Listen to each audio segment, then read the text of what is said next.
Hi, Phil Aston here from Now Spinning Magazine, with the first playlist video of 2025, week 1. I've managed to do it. However, I'm fully aware that those of you who watched this originally, that it came out in week 2. But it does mean in week 2 you've got 2 of these videos. So what was I playing during that first week of 2025? Well, the first band is Kiss. I know some of you said in my last one, Phil, most people grew out of Kiss, and I seem to be heading in the opposite direction.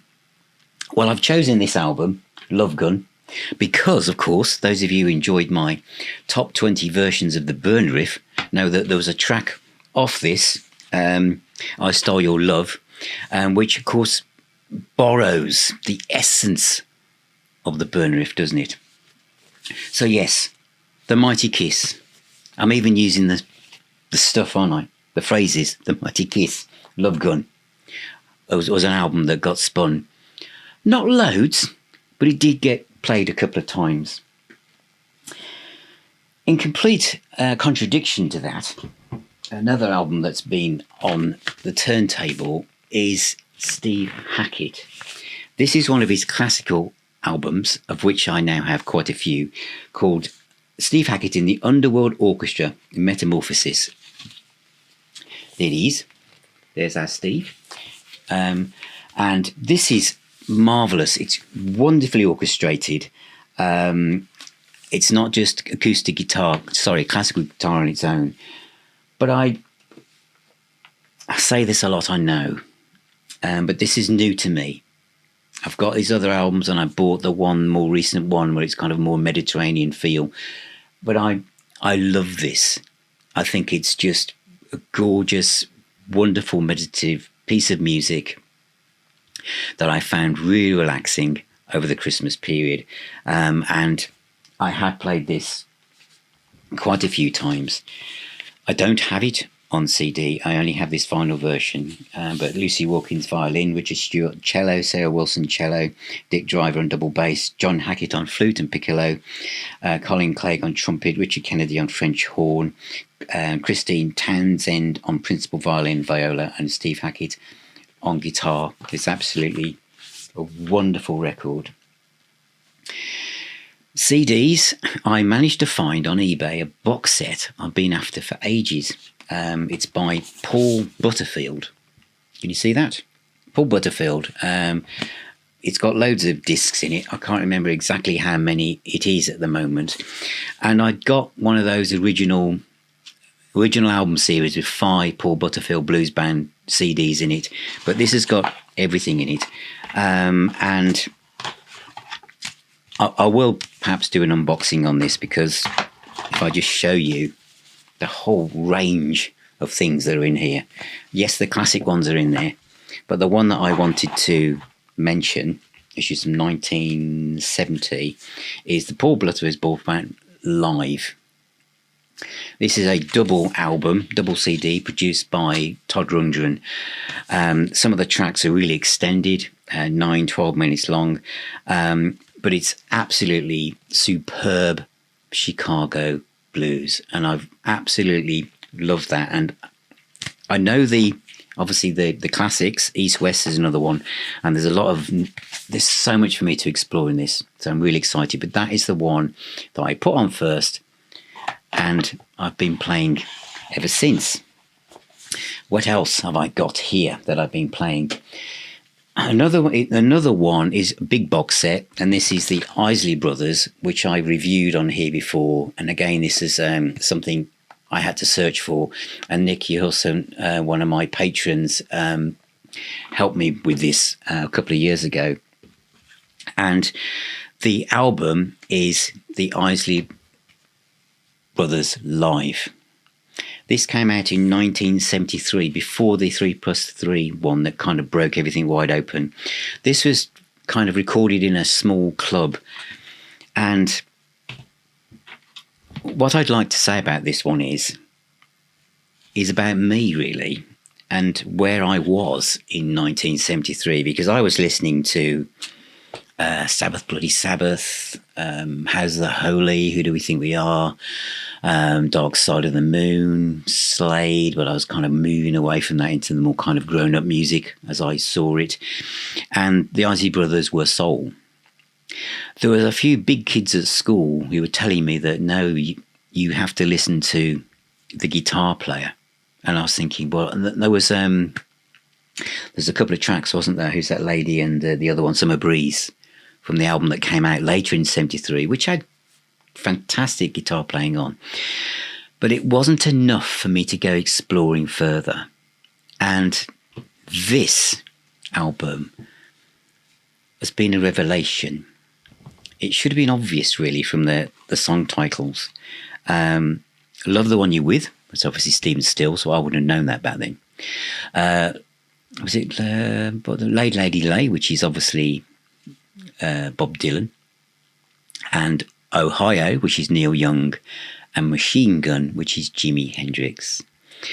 And in some ways, the lead guitar in the mix is perhaps a little bit a notch too loud than it should be, but I can understand why that is, because this guy, I mean, he's covering a Hendrix track, Machine Gun. Ohio kind of goes...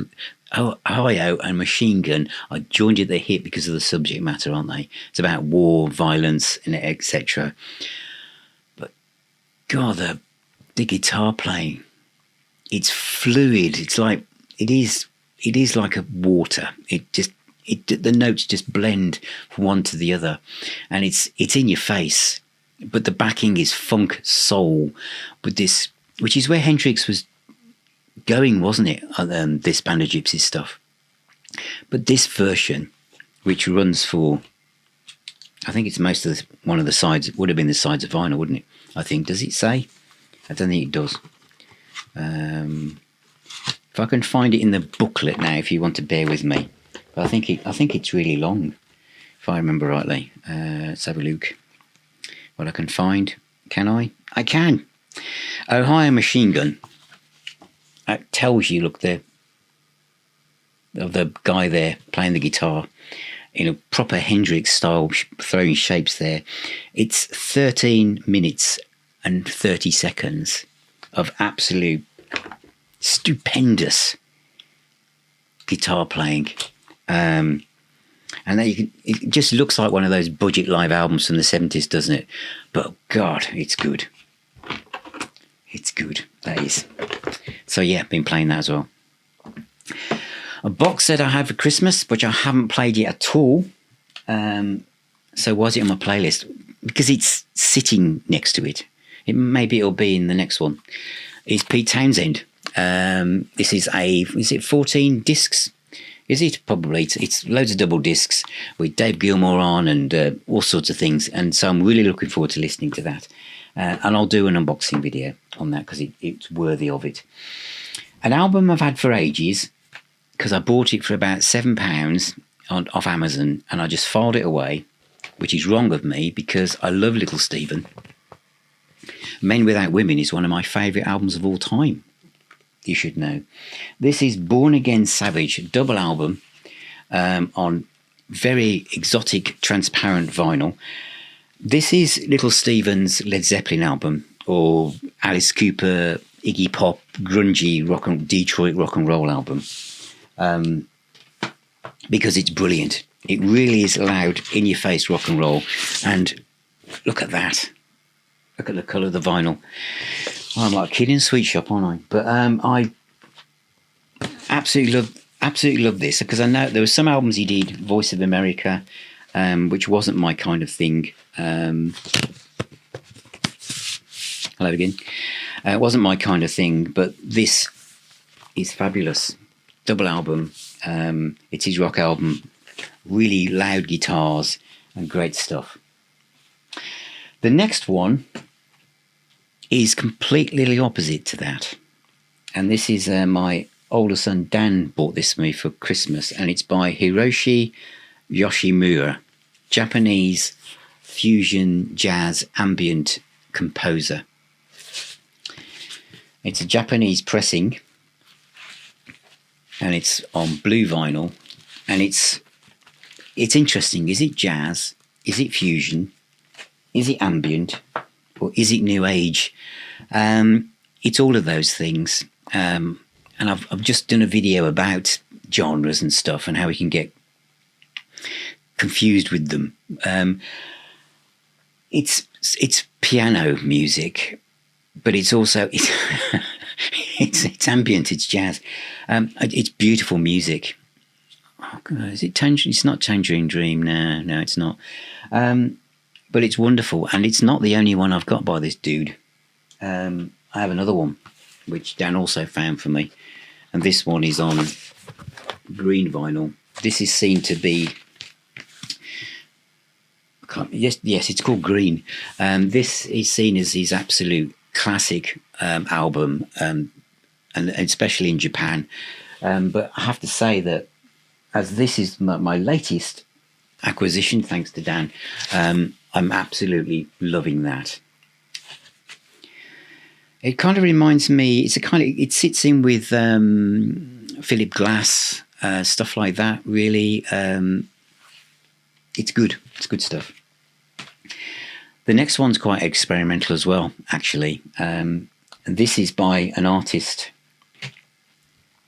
I think she's from Brazil or Argentina, and that might sound a bit vague. It's Mabe Fratti. This is her latest album. If you go on Wikipedia, she's described as an experimental cellist who sings and does lots of things. This is all in her native language. All of the words on the cover.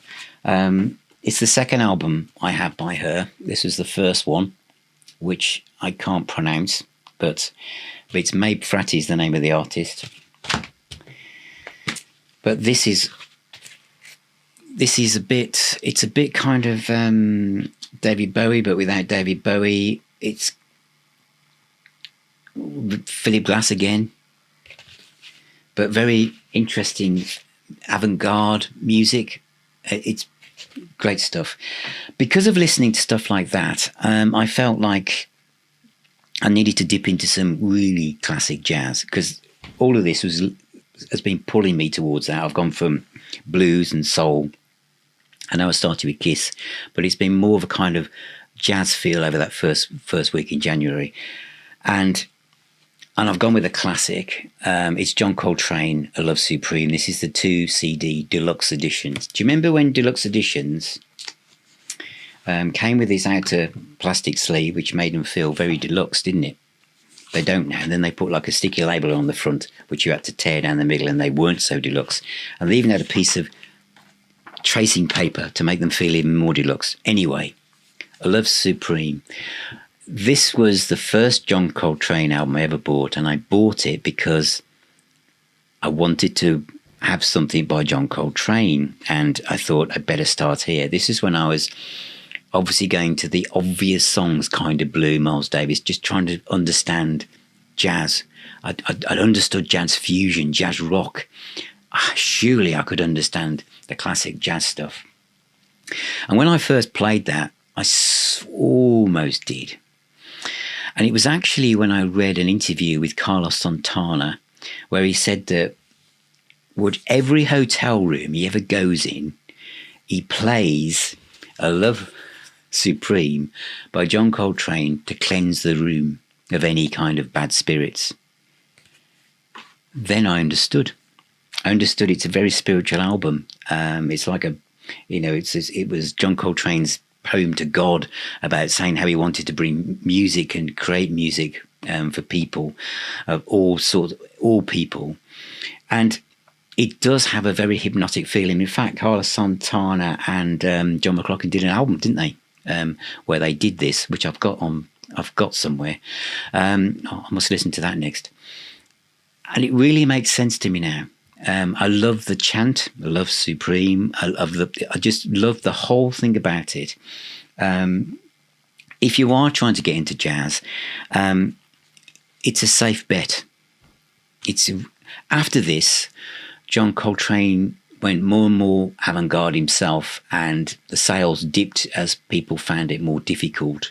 I think this is accessible, and there are other albums, the one called Ballads in particular. I think anybody, no matter what you listen to, stoner rock or doom rock or metal will listen to ballads and think, oh wow, this really makes my whiskey taste good. But that has been on my playlist.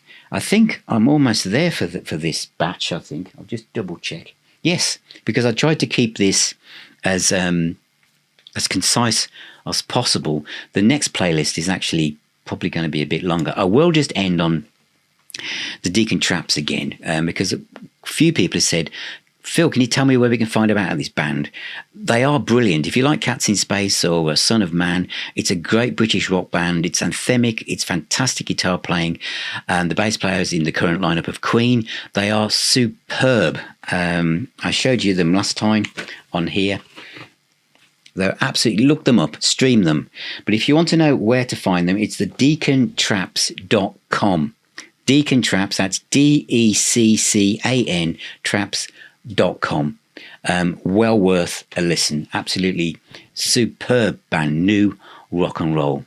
Right, thank you very much for being here and thank you for watching. The next episode of the playlist is going to come up really, really soon. So thank you for all of your support.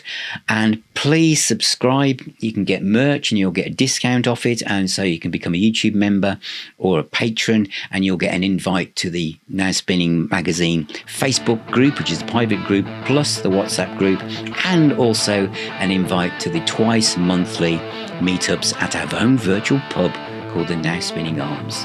So remember, music is the doctor, or is it the healer and the doctor? Maybe it's a new trend for 2025. Anyway, thank you, all of you. Take care, and I'll talk to you all very, very soon.